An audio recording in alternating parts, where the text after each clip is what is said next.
Hey guys, Sam here. And Angela, and welcome to our channel. Welcome back to our Project RV.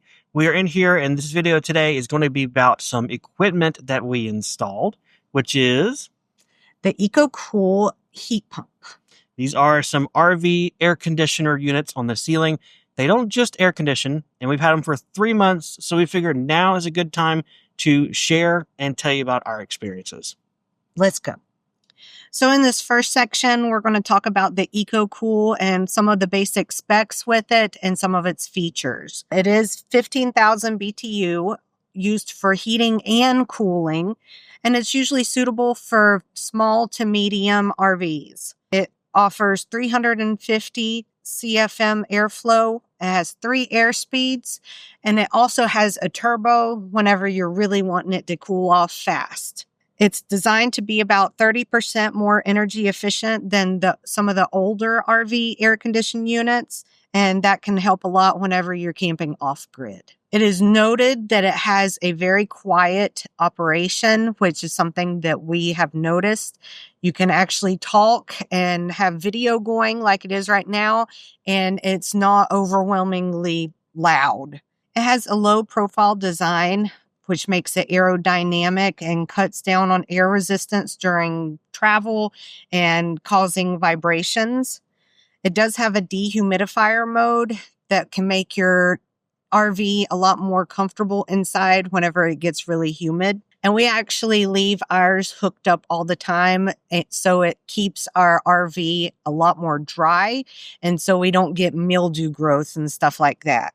Our units come with a remote control, so you can use it from the couch, from the bed, or wherever. The newer units that are coming out come with Wi-Fi connectivity, so you can use them from your phone. There is also buttons on each of the units themselves, so you can control them from there as well. All right, my turn now to talk about installation. Everyone's probably wondering how difficult this is, how much of a pain is it, and so I get the perks of telling you. First thing you want to do on installation is remove your old units. That may be easy, it may be extremely difficult. It all depends on what you've got and what you can do. For us, our RV is very tall, so we had to use the forks on our tractor along with a man lift cage that we have to pick the AC unit and me up at the same time. I then laid towels out onto the roof of our RV to protect the roof and slid the AC unit onto it. Likewise, the old one got put on the towels, slid to the edge, and off as well.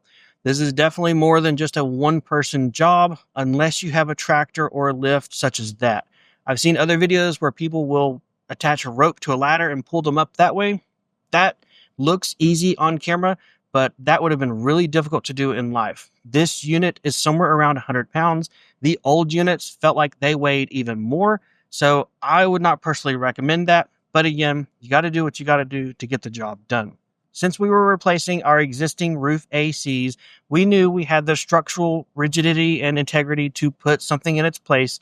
But if you're doing this as a new install, maybe replacing a regular roof vent, make sure you have power there, but also the structural capabilities of supporting that weight. You will need to have a standard 14 by 14 opening, so if you have an existing roof AC you're swapping out, you should be good, but perhaps check those measurements before you take your old unit off, maybe even before you order one, to make sure you kind of know what you're getting yourself into. As far as installing the outdoor unit on the ceiling, once you've removed the old one, you want to clean up your roof, get rid of any kind of debris, install the gaskets onto the bottom of the new AC or heat pump unit, and place it on your roof. There are no adhesives that you're supposed to use. The actual gasket you get with it will work fine, and it just holds it in place with gravity.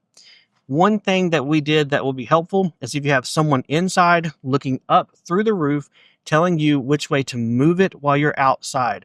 You've got 4 bolts that need to go through the inside to the outside, and being able to have someone down in the camper line you up is a big help.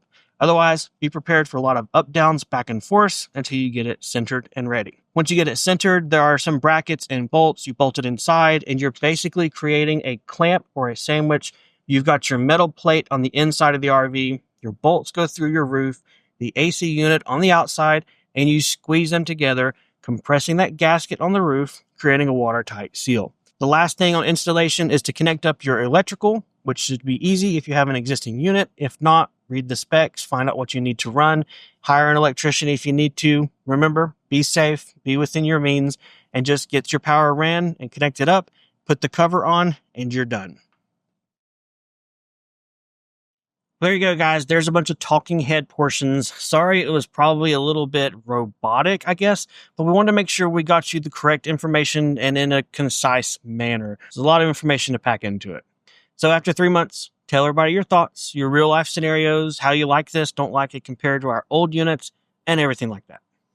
Well, it is very easy to use, very user-friendly with the touch pad and everything like that for the thermostat. I love how quiet it is. Whenever we're riding in the RV and we have it on with the generator, you can't hear it over everything else. It's very quiet, and you have to look at the lights and everything to make sure it's actually on. Even as we've been filming this video, the microphone, which I'm holding in my hand, is probably only 18 inches away. And I don't know if you can hear it, but we're talking normal. We're not yelling at you, yet we're still getting air conditioned, which is really nice. It would not be fun to be faking it in an RV with no AC right now this time of year. No.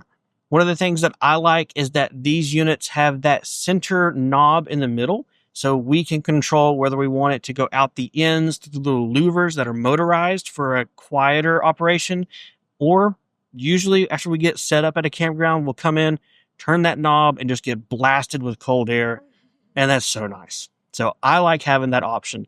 It also, the one in our bedroom, will open it up so that it's a little bit louder at night. So we use it as kind of a white noise machine. And so having that functionality to choose whether we want quiet or whether we want turbo mode is really nice. The units we got are the non-ducted units. So even though our RV originally or still has old ducts in our ceiling, we didn't get those. I like this kind of setup because I don't know what condition the ducts are in our roof. Ducts, if they're not dried properly, you can have mildew in there, and I just didn't want to mess with it. But if you have a ducted system, they do have that as well. This is not the only style they've got. They got several different things to choose from. So it's really nice whenever we're riding in the RV that we can have our onboard generator running and have the whole RV be nice and cool. One of the first trips we took, we did not have that. And I have to say it was miserable because it was probably 80, 85 in the RV, and the only air was what was coming from the dash. So this makes a huge deal whenever you're riding in the warmer months to have AC going while you're on the road. Yes, not only does it help with adult comfort, but the kiddos who want to be on their bunk beds or maybe would get restless if they're hot, it really helps that too. Now, one thing that we did test a little bit over winter, but we didn't really get to use it, is the heat function. These are heat pump units, so just as well as they run air conditioning mode, they will run heat mode, which is cool. It enables us to not have to worry about our propane furnace. It would also enable us to, if we want to do a kind of solar setup with an RV, although I don't think we plan on it, you can do that and you have your heat and air completely off grid at that point. I like that. Some people may not like electric heat, but I like it. It's one less system to go wrong. You know, if your AC works, your heat will work, you're good. Whereas your furnace in your RV, you may not use it a lot, but whenever you go to need it, well, you may find things are broken. And that's not fun. No. Well, guys, thanks for coming along as we installed and looked at the specs on this EcoCool air conditioner. Yep. Okay. Roll with it. If you have any questions or comments, leave them below. You can also look below for more information on these units and the company. And we'll see you guys next time. See you guys. Bye.